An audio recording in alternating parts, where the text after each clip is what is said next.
এই romantic drama সিরিজটা ঘরে কোনা ধরে একে দেখতে হবে। সিরিজের গল্প হলো হ্যানা এবং গ্যারেডের। হ্যানা একজন মিউজিক স্টুডেন্ট যে পার্ট টাইম জব করে কোনো রকম জীবনযাপন করে। ইউনিভার্সিটির স্কলারশিপ ক্যান্সেল হওয়ার সিচুয়েশনে সে একজন মিউজিশিয়ান জাস্টিনের কাছে হেল্প নিতে যায় এবং জাস্টিন হ্যানার ক্রাশও বটে। অপরদিকে গ্যারেড এক ইউনিভার্সিটির হ্যান্ডসাম রিচ স্টুডেন্ট, পাশাপাশি সে একজন হকি প্লেয়ার এবং ইউনিভার্সিটির মধ্যে অনেক ফেমাস।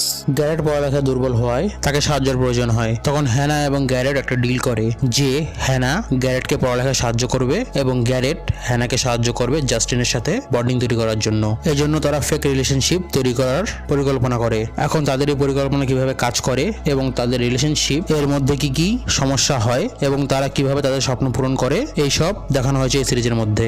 এক সোজা সরল গল্পকে অ্যাডাল্ট মাধ্যমে প্রেজেন্ট করা হয়েছে। আর হ্যানা এবং গ্যারেডের লাভ স্টোরি বেশ ভালো লাগে দেখতে এবং তাদের বন্ডিং, তাদের একে অপরকে তাদের স্বপ্ন পূরণের জন্য সাহায্য করা এবং সাপোর্ট করা সবকিছু বেশ ভালো লেগেছে সিরিজের মধ্যে। আর একটাদের পারফরমেন্স বেশ ভালো ছিল।